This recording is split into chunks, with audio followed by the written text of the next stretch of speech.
Mi nombre es Noé y esta es mi historia. Si estás escuchando esto, es porque eres uno de mis descendientes y quiero contarte sobre los eventos que cambiaron nuestro mundo para siempre. Todo comenzó con una catástrofe inimaginable que dejó solo a mi familia y a mí como los últimos sobrevivientes de la humanidad. Fue una situación surrealista, todos murieron excepto nosotros. La escala de la destrucción era insondable y la pérdida de vidas era simplemente desoladora. No puedo evitar preguntarme qué salió mal y cómo todo sucedió tan rápidamente. Este es un juicio más allá de toda medida. La secuencia de eventos que llevaron al gran diluvio comenzó incluso antes de que el mundo en sí fuera creado, con la creación de los hijos de Dios. Estos seres divinos poseían poderes sobrenaturales y eran considerados seres divinos. Sin embargo, uno de ellos se rebeló contra Dios y se convirtió en un ser caído, preparando el escenario para los eventos catastróficos que seguirán. El cielo estaba destinado a ser su hogar eterno, pero cayeron de él. Los ángeles, seres celestiales creados para adorar a Dios y ejecutar sus órdenes, decidieron abandonar su origen en el cielo y aventurarse en nuestro mundo con su propia agenda. Dejaron su comienzo en el jardín del Edén, un paraíso donde Adán y Eva vivían en paz y armonía. Satanás lanzó su primer ataque a la autoridad de Dios en la tierra, y Adán y Eva cayeron y fueron maldecidos. Esta maldición nos afecta incluso ahora, con la agricultura y la subsistencia dificultadas por la tierra. Por nuestra desobediencia, la tierra produce espinos y cardos, y debemos trabajar con esfuerzo y sudor para obtener nuestro sustento. Adán y Eva fueron expulsados del jardín del Edén después de desobedecer a Dios al comer del fruto prohibido. Dios estaba decepcionado por su desobediencia y no les permitió permanecer en el paraíso. Adán y Eva tuvieron hijos e hijas, incluyendo a Caín y Abel. Caín mató a su hermano Abel y comenzó una estirpe muy malévola. Sin embargo, Eva dio a luz a Set, de quien descendemos nosotros, una estirpe piadosa. La humanidad se dividió en dos caminos, la estirpe de Caín y la estirpe de Set. A medida que la población del mundo crecía, también lo hacía la prevalencia del pecado.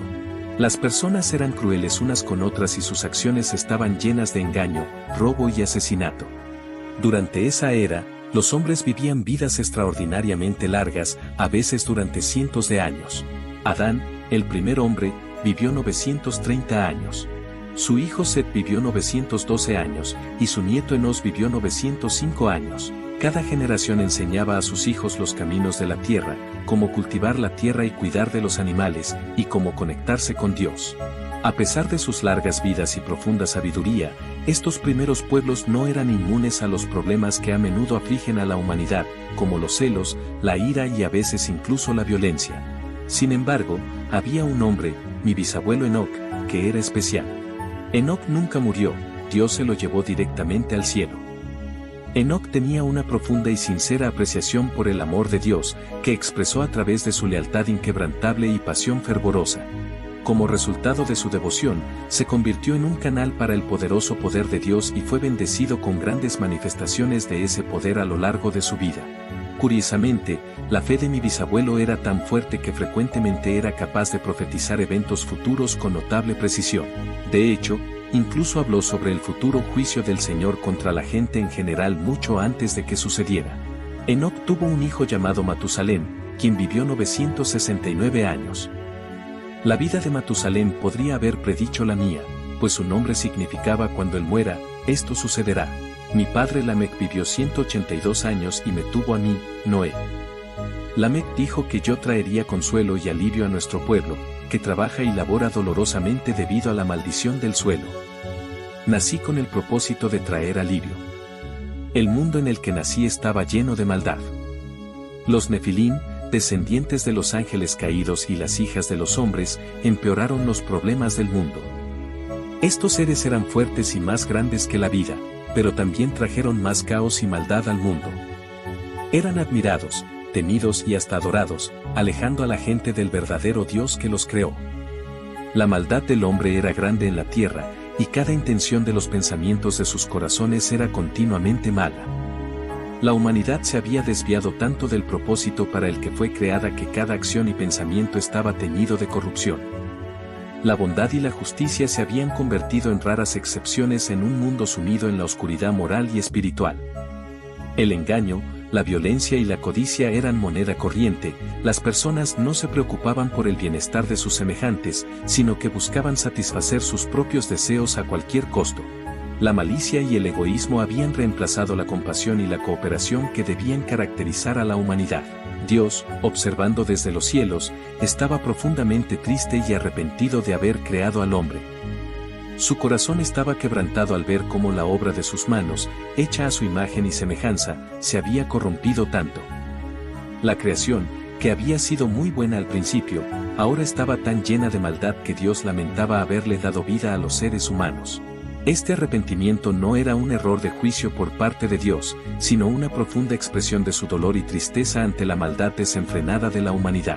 Dios, en su infinita sabiduría y justicia, sabía que algo drástico debía hacerse para restaurar la pureza y la bondad en el mundo. Dios decidió destruir a la humanidad con un diluvio. Fue una decisión tomada no con ligereza, sino con un profundo sentido de justicia y necesidad de renovación. El diluvio sería una purga completa, una forma de borrar la maldad que se había arraigado profundamente en cada rincón de la sociedad humana. Cada ser viviente, cada criatura que caminaba, volaba o nadaba en la tierra, sería alcanzado por estas aguas de juicio. Este acto de destrucción era también un acto de misericordia, pues pondría fin a la propagación interminable del pecado y la corrupción. Sin embargo, en medio de esta decisión de juicio, Dios mostró un rayo de esperanza y misericordia al encontrar a Noé, un hombre justo y fiel en medio de una generación perversa. Dios decidió salvar a Noé y a su familia como un remanente, una semilla de justicia y esperanza para el futuro. Noé fue instruido para construir un arca, un refugio contra las aguas devastadoras del diluvio, que aseguraría la continuidad de la vida en la tierra después de la purificación del juicio. Así, el diluvio no solo representaba el juicio de Dios sobre la maldad del hombre, sino también una oportunidad para un nuevo comienzo, una nueva creación donde la justicia y la bondad pudieran florecer una vez más. Fue una manifestación de la justa ira de Dios, pero también de su misericordia y deseo de redención para la humanidad y la creación. Dios me consideró un hombre justo y me instruyó a construir un arca para salvar a mi familia y a los animales. En un mundo lleno de corrupción y maldad, Dios vio en mí a una persona que aún se esforzaba por vivir según sus mandamientos. Mi relación con Dios era cercana e íntima, y mi vida se caracterizaba por la rectitud y la obediencia a sus leyes. Esta distinción me hizo digno a sus ojos para llevar a cabo una misión de vital importancia, la construcción de un arca que nos salvaría a mí, a mi familia y a los animales de la devastación inminente. El arca debía ser una gran embarcación de madera de gofer, un tipo de madera duradera y resistente. Dios me dio instrucciones detalladas sobre cómo construirla.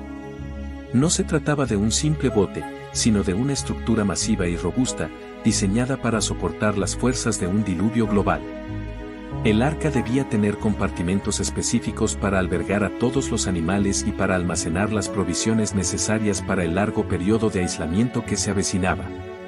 Las dimensiones del arca eran impresionantes, 450 pies de largo, 75 pies de ancho y 45 pies de alto.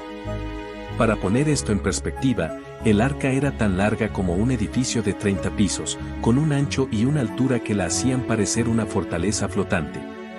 Esta gran embarcación no estaba diseñada para navegar hacia un destino específico, sino para flotar y proteger a sus ocupantes de las aguas turbulentas que cubrirían la tierra.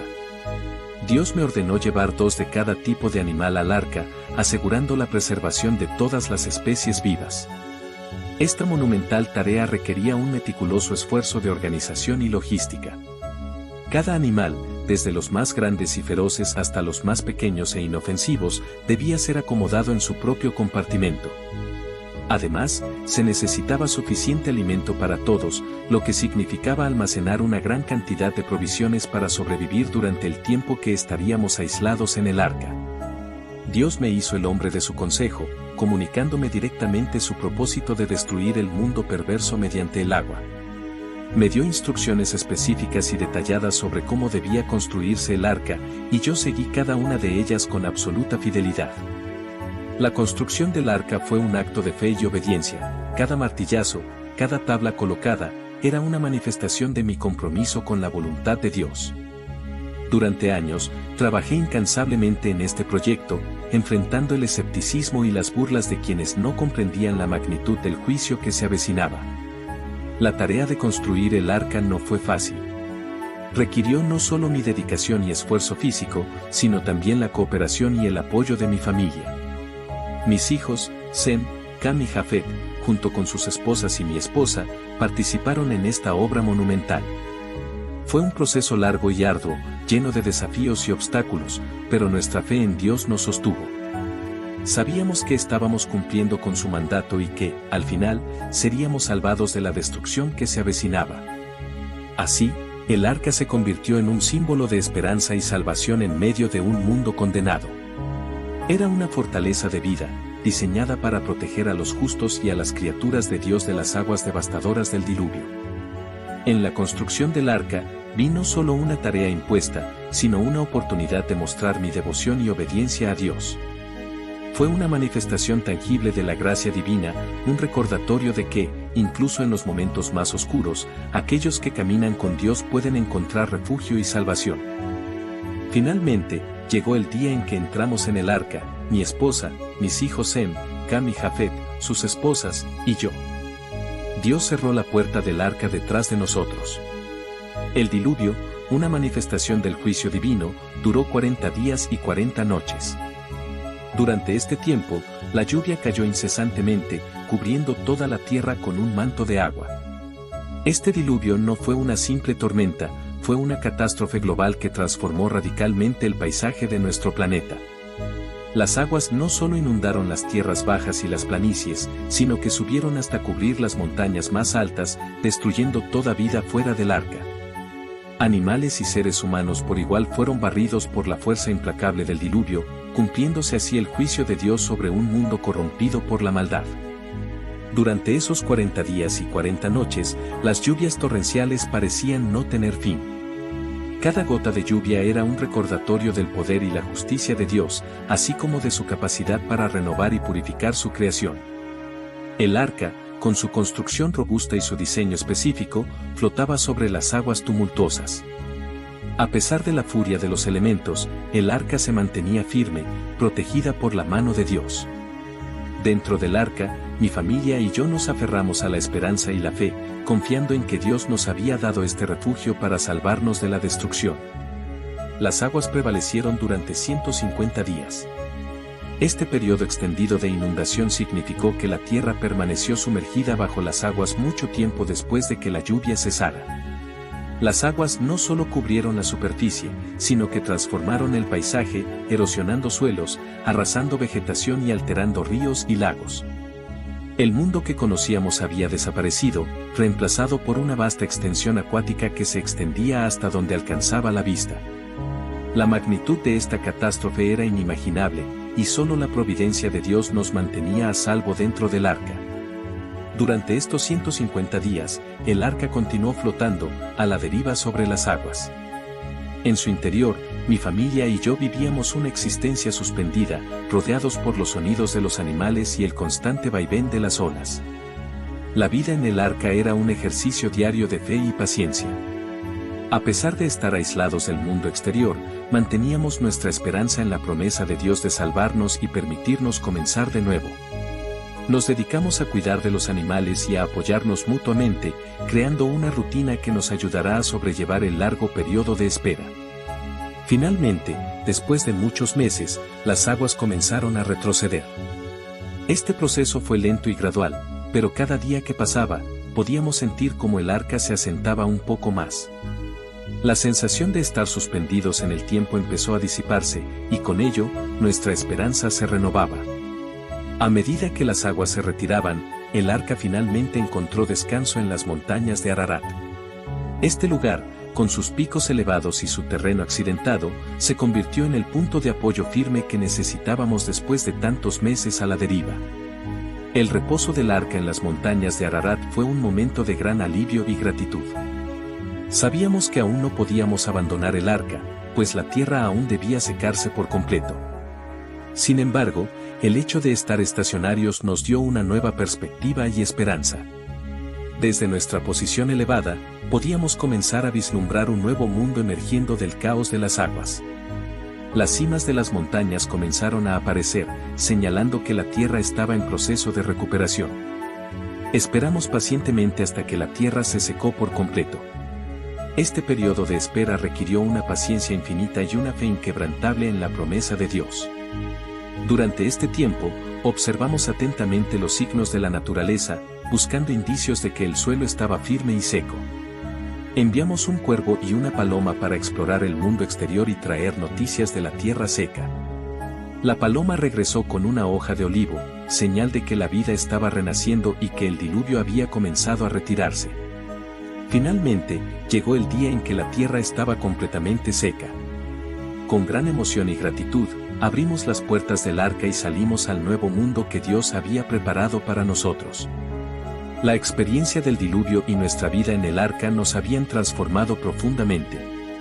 Habíamos sido testigos de la justicia y la misericordia de Dios de una manera que pocos podrían entender. Al salir del arca, sabíamos que teníamos la responsabilidad de repoblar la tierra y vivir de acuerdo con los mandatos de Dios, siendo fieles y justos en todas nuestras acciones. El arca, que había sido nuestro refugio y nuestra salvación, ahora se convertía en un símbolo de esperanza y renovación.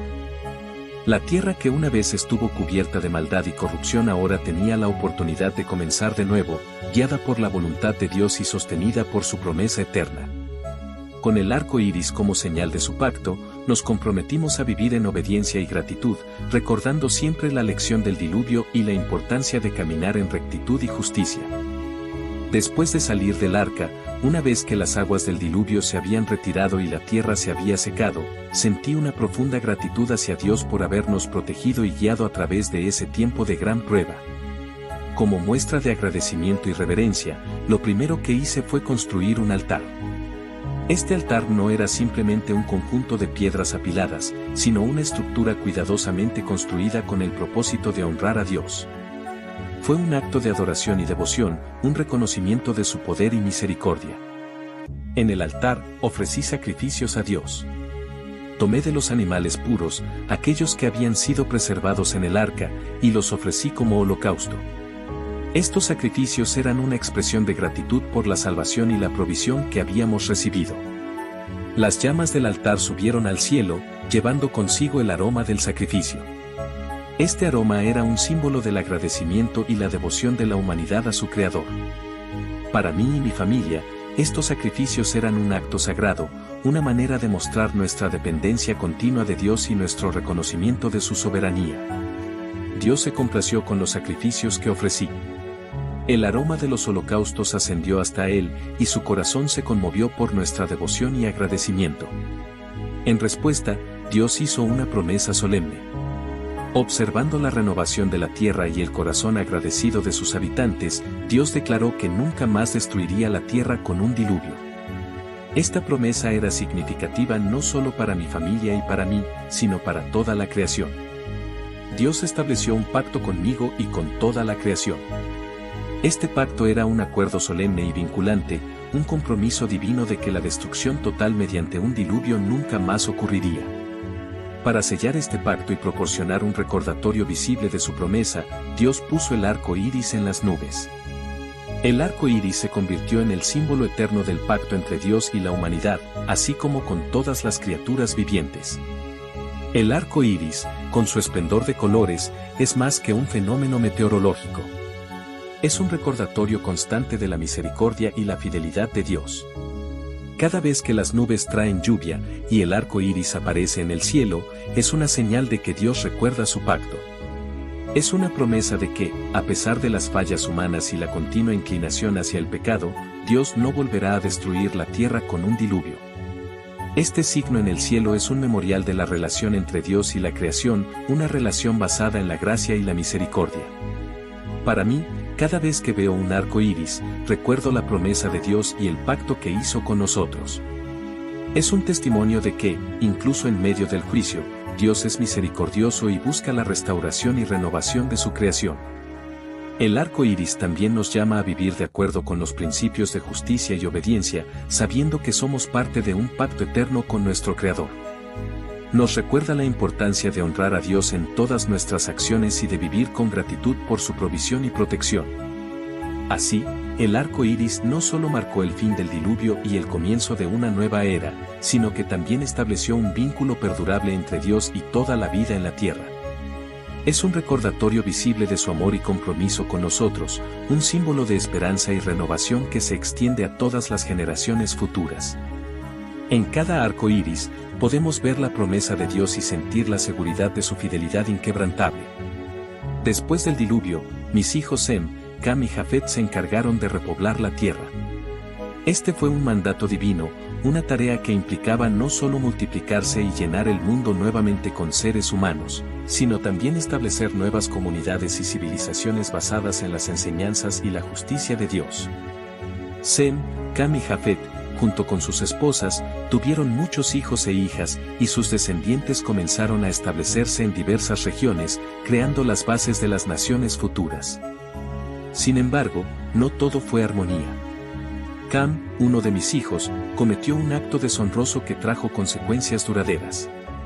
Un día, después de haber bebido vino y embriagarme, quedé desnudo en mi tienda.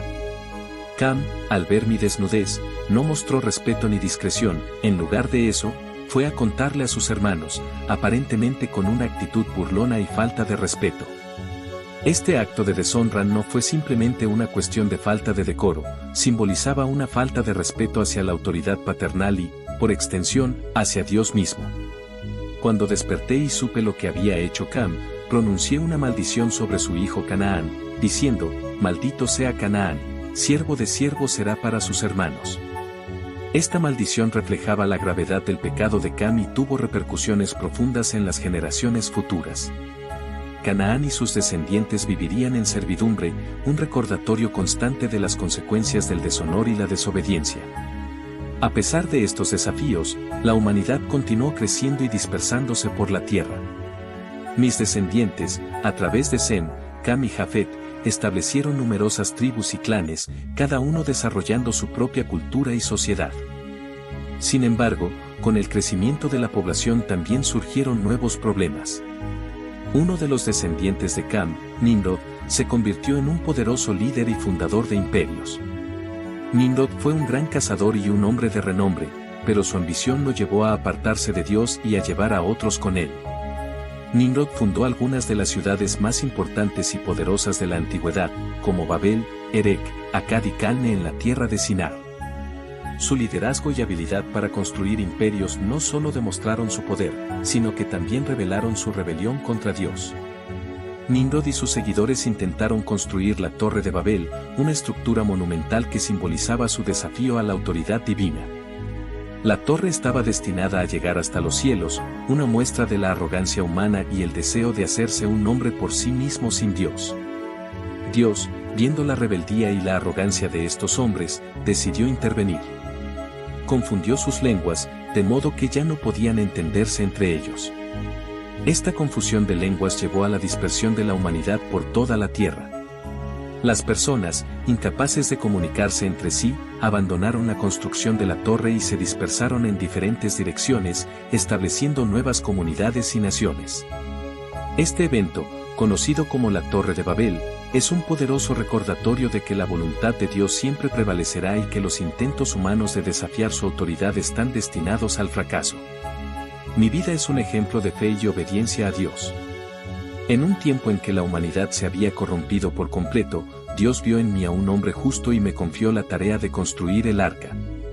Por fe, obedecí sus instrucciones y construí el arca, a pesar del escepticismo y las burlas de aquellos a mi alrededor.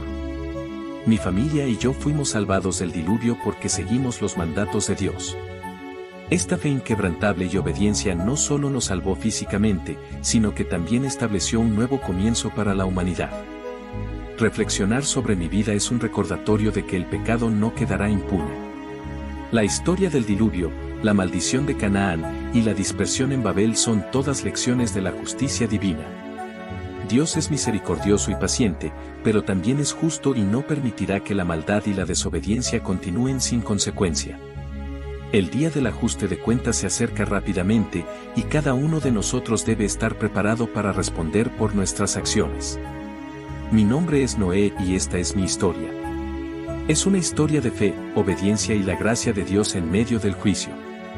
A través de mi vida y la historia de mis descendientes, podemos ver la mano de Dios guiando, protegiendo y disciplinando a la humanidad, siempre con el propósito de llevarnos de vuelta a Él. Si te gustó el video, no olvides darle me gusta y suscribirte al canal para no perderte de nada.